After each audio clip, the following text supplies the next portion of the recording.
Hello दोस्तों, एक बार फिर से स्वागत है आपका अपने यूट्यूब चैनल एनी एग्ज़ाम में।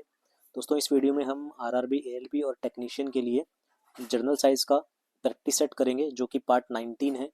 और ये सभी के सभी क्वेश्चन जो हैं वो प्रीवियस ईयर के रहेंगे, तो आपके एग्जाम पॉइंट ऑफ व्यू से इंपॉर्टेंट है। तो एंड तक वीडियो को जरूर देखिएगा, और वीडियो पसंद आए और आरआरबी, एएलपी और टेक्नीशियन की पूरी तैयारी के लिए चैनल को सब्सक्राइब जरूर कीजिएगा।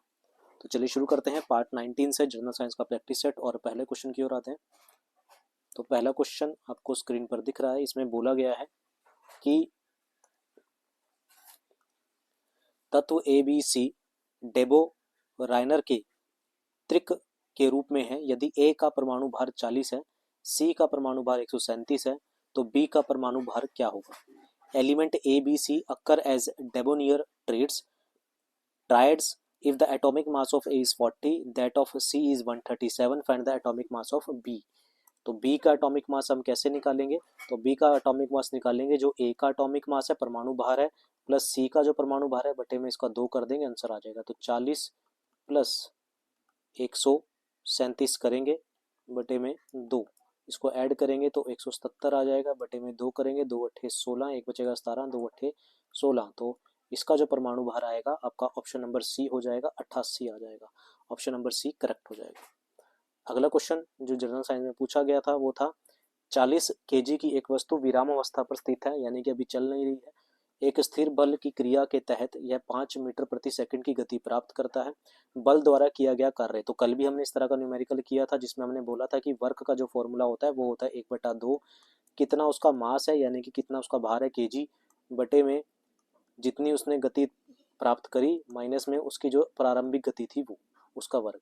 तो 1/2 मास कितना है 4 केजी, कितनी गति प्राप्त करी 5, तो 5 का स्क्वायर, माइनस में प्रारंभिक गति क्या थी, रुकी विराम अवस्था में थी, और विराम अवस्था में गति क्या होगी 0 होगी।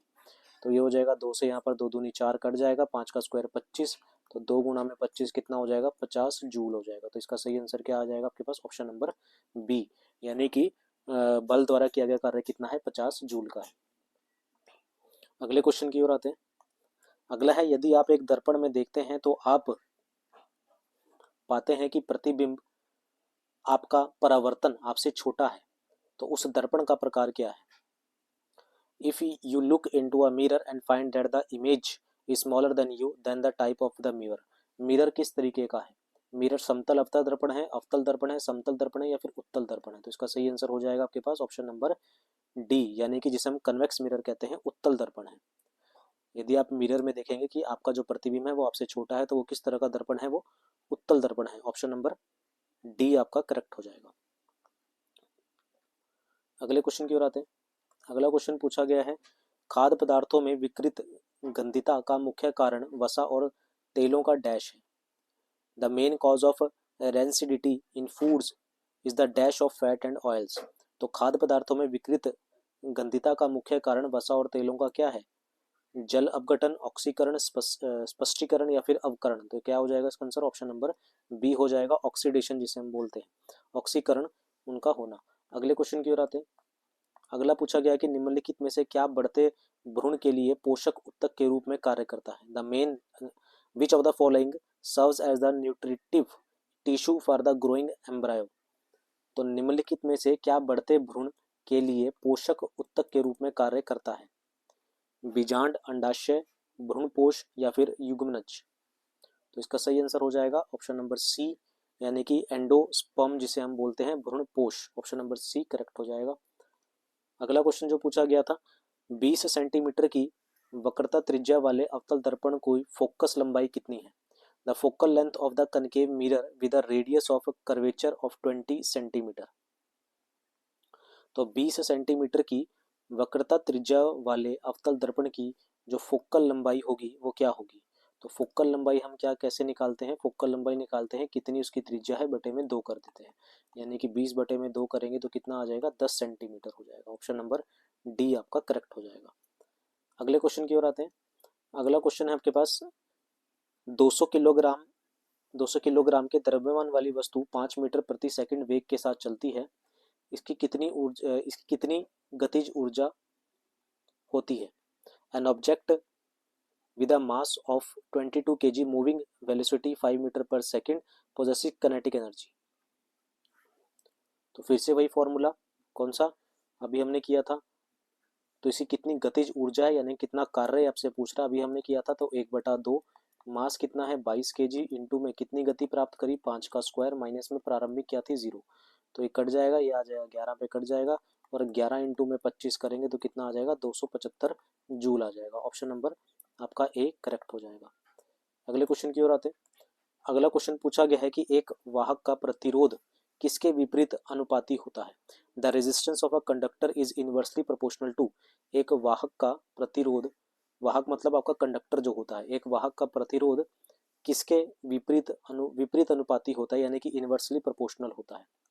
तापमान के प्रतिरोधकता के अनुप्रस्थ काट क्षेत्रफल यानी कि एरिया ऑफ क्रॉस सेक्शन या फिर लंबाई के। तो इसका सही आंसर क्या हो जाएगा आपके पास, ऑप्शन नंबर सी हो जाएगा, एरिया ऑफ क्रॉस सेक्शन यानी कि अनुप्रस्थ काट क्षेत्रफल के विपरीत अनुपाती होता है।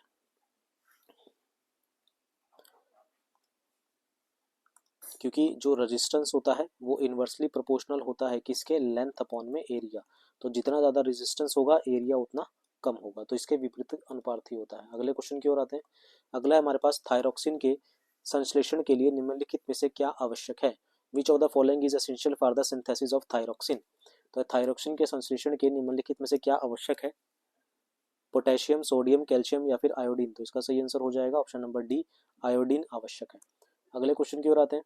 अगला पूछा गया कि पौधों में तने या जड़ का घेरा किसके कारण बढ़ जाता है। The girth of the stem और root in plants increases due to. तो पौधों में तने या जड़ का घेरा किसके कारण बढ़ जाता है, तो ये बढ़ जाता है किसके कारण, आपका ऑप्शन नंबर ए करेक्ट हो जाएगा, पार्श्व विभज्योतक के द्वारा, यानी कि लेटरल मेरिस्टम के द्वारा पौधों में तने या जड़ का घेरा जो है वो बढ़ जाता है। अगले क्वेश्चन की ओर आते हैं। अगला है निम्नलिखित में से किस धातु को मिट्टी के तेल में संग्रहित किया जाता है। विच of the following metal is stored in the kerosene oil. तो किसको केरोसिन ऑयल में, केरोसिन के तेल में रखा जाता है, प्लेटिनम, तांबा, सोडियम या फिर सोना।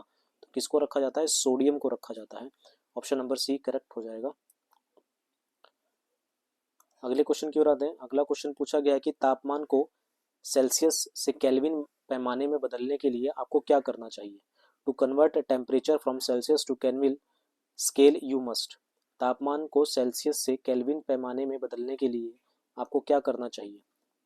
दिए गए तापमान को 273 से गुणा करें, दिए गए तापमान में 273 जोड़ें, दिए गए तापमान में 273 से भाग दें या 273 से घटाएं। तो क्या करना चाहिए, 273 उसमें जोड़ देना चाहिए। अगला क्वेश्चन, 2 किलोग्राम की एक वस्तु को 20 मीटर प्रति सेकंड के शुरुआती वेग के साथ ऊपर की ओर फेंका जाता है।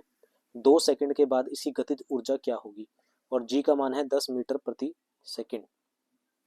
तो 2 किलोग्राम द्रव्यमान की एक वस्तु है जिसे 20 मीटर प्रति सेकंड की रफ्तार से कहाँ फेंका गया, ऊपर की ओर फेंका जाता है, और आपको बताना है कि 2 सेकंड के बाद इसकी गतिज ऊर्जा क्या होगी। काइनेटिक एनर्जी आपसे पूछ रहा है क्या होगी, तो काइनेटिक एनर्जी जो होता है वो होता है हाफ इंटू में मास इंटू में वी स्क्वायर, ये होता है। गतिज ऊर्जा क्या होती है हमारे पास, हाफ इंटू में एम इंटू में वी स्क्वायर। अब बात आती है कि ये v कैसे निकालें, यानी कि जिसे हम क्या बोलते हैं, वेलोसिटी बोलते हैं, तो ये कैसे आएगी, तो v आएगी हमारे पास, पहले 20 मीटर प्रति सेकंड की रफ्तार से फेंका गया, माइनस में नीचे जैसे ऊपर की तरफ फेंका गया है तो नीचे ग्रेविटेशनल फोर्स भी काम करेगी, यानी कि जो जी काम करेगा वो कितने सेकंड तक करेगा, 2 सेकंड तक करेगा। हमने जो बॉल को फेंका है ये ऊपर फेंका है कितने की स्पीड से, 20 मीटर प्रति सेकंड की स्पीड से, लेकिन नीचे जो ग्रेविटेशनल फोर्स है, गुरुत्वाकर्षण बल है, वो भी काम कर रहा है, उसकी कितनी है 10 है, और कितने सेकंड तक वो काम करेगा, 2 सेकंड तक वो काम करेगा। तो ओवरऑल अगर मैं वेलोसिटी देखूं तो कितनी हो जाएगी, 0 हो जाएगी। तो ओवरऑल वेलोसिटी 0 होने के कारण तो 1/2 इंटू में 2 इंटू में v की वैल्यू कितनी आई, 0। तो कितनी आ जाएगी, ये 0 आ जाएगा, यानी कि कुछ भी काम नहीं होगा, 0 जूल का काम होगा। ऑप्शन नंबर बी करेक्ट हो जाएगा। उम्मीद है ये न्यूमेरिकल आपको समझ आया होगा। ठीक है, अगले क्वेश्चन की ओर आते हैं। अगला क्वेश्चन हमारे पास, निम्नलिखित में से क्या प्रकृति में कभी अकेले नहीं होता है, जड़ता, बल, गति या फिर वेग। तो क्या कभी अकेले नहीं होता है, जड़ता, गति, वेग या फिर बल। तो इसका सही आंसर हो जाएगा आपके पास ऑप्शन नंबर बी, तो बल जो है कभी अकेले नहीं होता। अगले क्वेश्चन की ओर आते हैं। अगला हमारे पास बायोगैस संयंत्र में निम्नलिखित में से कौन सी गैस उत्पन्न नहीं होती। विच of the following gas is not generated in the biogas plant. तो बायोगैस संयंत्र में कौन सी गैस उत्पन्न नहीं होती। कौन सी गैस का उत्पन्न, सीओ, सीओ का मतलब होता है कार्बन मोनोऑक्साइड, सीओ नहीं होती। H2S का मतलब होता है हाइड्रोजन सल्फाइड, CH4 का मतलब होता है मीथेन, या CO2 का मतलब होता है कार्बन डाइऑक्साइड। तो कौन सी गैस जो है वो उत्पन्न नहीं होती, तो CO गैस उत्पन्न नहीं होती, यानी कि कार्बन मोनोऑक्साइड। अगले क्वेश्चन की ओर आते हैं। अगला है हमारे पास, किसके निर्माण में क्लोरीन गैस का उपयोग किया जाता है।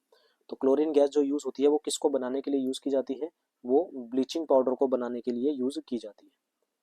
अगले क्वेश्चन की ओर आते हैं। अगला है हमारे पास, यदि क्रिप्टन की परमाणु संख्या 36 है तो इसका इलेक्ट्रॉनिक विन्यास क्या है। यदि क्रिप्टॉन की जो परमाणु संख्या है वो अगर 36 है तो इसका इलेक्ट्रॉनिक विन्यास क्या होगा। तो इसका इलेक्ट्रॉनिक विन्यास क्या होगा, आपका ऑप्शन नंबर बी होगा, यानी कि 2 8 18 8। जैसे आपके पास शेल्स होते हैं, एक के शेल होता है, एल होता है, एम होता है, एन होता है और ओ होता है। तो के शेल में कितने होते हैं, 2, एल में कितने होते हैं, 8, एम में कितने होते हैं, 18, फिर एन आएगा, एन में कितने होते हैं, 32, फिर ओ में कितने होते हैं, 50। इस तरह से होता है। तो 2 8 18 तो पूरे हो जाएंगे, ठीक है ना। 18 तो 20 और 8 कितना हुआ, 28, और बाकी कितने बचे, 6 8 बचे, तो 8 आंकड़े एन एन शेल में चले जाएंगे। तो ऑप्शन नंबर आपके पास क्या हो जाएगा, बी करेक्ट हो जाएगा। अगले क्वेश्चन की ओर आते हैं। अगला हमारे पास, धातु की अम्ल के साथ प्रतिक्रिया होने से क्या बनता है, यानी कि metal react with acid to give. धातु की अम्ल के साथ अगर प्रतिक्रिया की जाए तो क्या बने, तो आपके पास एक क्षार और हाइड्रोजन बनेगा, यानी कि सॉल्ट बनेगा और हाइड्रोजन बनेगा। अगला क्वेश्चन है, अगले में पूछा गया है कि यदि डैश होता है तो अधिक जैव विविधता उत्पन्न होगी। If dash is involve even greater diversity will be generated. तो क्या होने से अधिक जैव विविधता उत्पन्न होगी, लैंगिक प्रजनन होने से अधिक जैव विविधता उत्पन्न होगी, यानी कि सेक्सुअल रिप्रोडक्शन से। अगला क्वेश्चन है, तो अगले क्वेश्चन में पूछा गया निम्नलिखित में से कौन सा कथन गलत है, ये आपको बताना है। दाब कम होने से बर्फ का गलनांक कम होता है, तो पहला वाला ही गलत है, ऑप्शन नंबर ए करेक्ट हो जाएगा। दाब कम होने से बर्फ का गलनांक जो है वो कम होता है, तो ये गलत हो जाएगा, ऑप्शन नंबर ए करेक्ट हो जाएगा। तो दोस्तों ये थे हमारे पास आज की वीडियो के 20 इंपॉर्टेंट क्वेश्चन जो कि आपके आरआरबी एएलपी और टेक्नीशियन के लिए इंपॉर्टेंट थे। ये सारे के सारे क्वेश्चन जनरल साइंस से थे और प्रीवियस ईयर क्वेश्चन थे, रिपीटेड होते हैं क्वेश्चन पेपर में। उम्मीद है वीडियो आपको पसंद आई होगी, और वीडियो अगर पसंद आई है तो सेशन को लाइक शेयर और चैनल को सब्सक्राइब करना मत भूलिएगा, इसी तरह की मोर इंपॉर्टेंट पार्ट्स के लिए। अभी के लिए इतना ही, मिलते हैं अगले पार्ट में। Thank you very much.